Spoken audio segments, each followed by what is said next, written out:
Ladies and gentlemen, welcome to the latest Red Leaf Securities podcast, where we find the most exciting new small cap companies, interesting CEOs, and see if we can make a few dollars investing in them. Now, note this is not financial advice. This is just for general educational purposes. So speak to your financial advisor before you make any decisions here. Now, today, we're very proud to have the CEO of FirstWave Cloud, the ticker's FCT. Danny, how are you today? Hi, John. Doing well. How are you? I'm very good, mate. Very good. Now, Danny, let's get straight to the point, the basics. What's FirstWave Cloud? Give me the elevator pitch. FirstWave Cloud. So we're an Australian software company. We offer with a freemium model. So we have customers all over the world using a bunch of free products we've got, and we've got commercial products used by blue chip clients like Microsoft, NASA, Telmex. Here in Australia, Services Australia, Telstra, whole bunch of customers, and we operate in the fields of cybersecurity, network management, and IT audit. Fantastic. Now, Redleaf was very pleased to recently do a capital raising, to be the lead broker in that capital raising for FirstWave. Can you tell the listeners out there what will those funds be used for? Yeah, so with the latest evolutions of artificial intelligence, and by the way, FirstWave has been an AI company before AI was even cool. We hold AI patents, and we've had machine learning and all various types of AI for quite a number of years.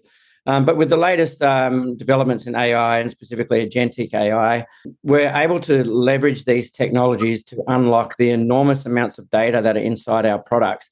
For example, our open audit product, which we estimate is used by 150,000 organizations in the world, it audits and discovers every device that's attached to a network, every piece of software, hardware, firmware, right? That's a lot of data, and it's in a lot of different companies. So the ability to use AI to query that data and turn that data into information and make it a valuable asset for the customers is really good. So one of the primary uses of these funds is to go and monetize that free user base by leveraging the new technological evolutions within AI. So we've got a huge user base there, and we're going to apply these funds to further develop some of the software and invest in our sales and marketing capabilities, but all with the primary goal of monetizing that user base. We've also got a couple of other strategic initiatives. So we've got a new partnership with AWS and Ingram Micro. So we want to invest in growing that. And we've got a potential new cloud service with our network management software, which we're hoping to launch with a partner in Mexico, Telmex, but we haven't done that deal yet. So, but these are the three main things that we'll be investing in. So you did say unlocking data. You mentioned 150,000 organizations. You mentioned big names. We're talking like NASA using your software already.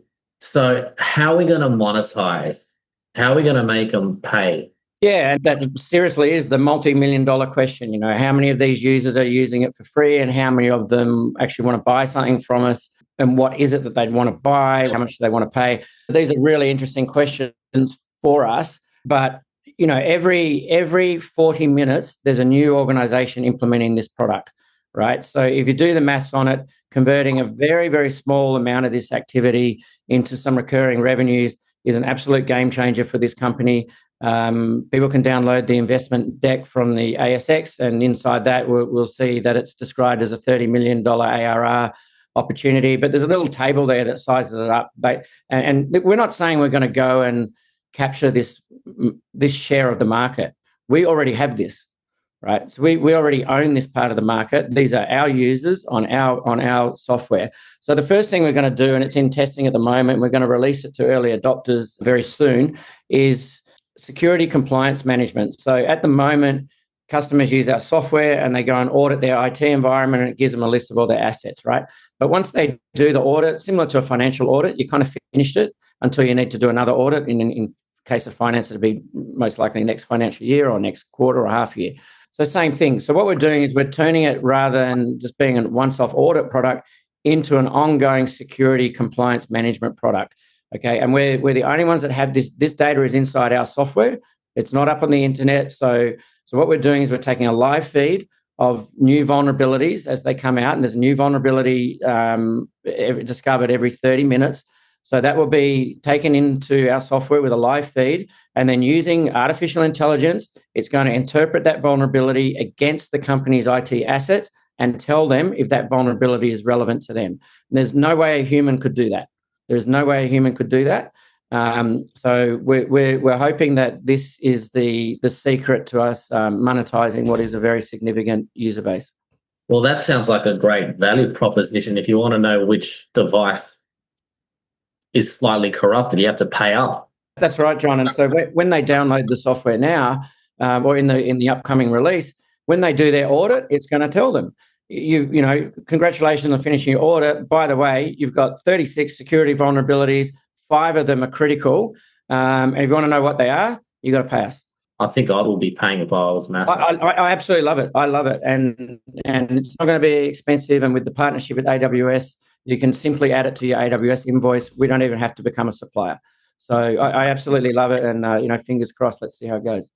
So out of these 150,000 organization, what percentage monetization-wise would success look like for you? Like 1%, 10%? Look, it's just such a huge number. It's mind-boggling. Any way you do the maths on it and try and de-risk what you think you'll convert, whatever way you do it, it's a big number. So if we pull this off, it's got massive potential. But you know, if we do 1 or 2% of the existing user base and it's $10,000 ARR per annum, you know, it's huge. You know, like this, will completely transform this company. And don't forget that every 40 minutes there is a new organization downloading this software, right? So it doesn't just stop at converting the 150,000. Whatever that percentage conversion is, there's a new one coming in every 40 minutes. So we'll be converting a percentage of those as well. And the key thing for us will be, of course, this is a safari, not a train journey. We know what do we want to do? Convert as many as we can at the highest price we can. You know, that's our goal. So that will take a combination of sales, marketing, and product development to do that. But you know, so we intend to start by, you know, with low-hanging fruit, like anyone should, and converting smaller percentages and moving on, converting higher percentages and pushing ourselves further up the value chain. So, Danny, would FCT's biggest competitive advantage be the fact that they already have 150,000 users? Absolutely, 100%. Absolutely, 100%. And, you know, when talking to investors, that's the biggest thing. Sometimes people want to know more about what the product does and all of this, and it's really cool technology, you know, and we have our AI and all of that. But what's the biggest thing about us? It's that activity and user base, right? So there's no question about, do people want our software? There's no question, do people use our software? There's no question about what market share can we gain. There's no question about how often can we find a new customer. It's all there. It's all done. The only question is, how fast can we monetize it? How much will they pay, and how many of them will pay? But that's absolutely our biggest. We are the number one in the world in our field by user base. So it's huge. It is. It's a huge potential there. We can see that. So, in a year's time, in your opinion, what does success look like for FirstWave?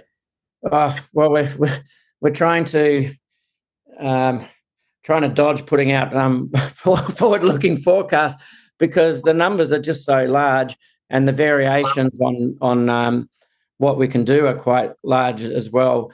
But if we can see organizations moving away from the free products to paying users and moving to a subscription model where we've altered the software such that it's something that's used for compliance every day rather than just a one-off audit. Remember, audit's always the first part of compliance, or an essential foundation part of compliance at least.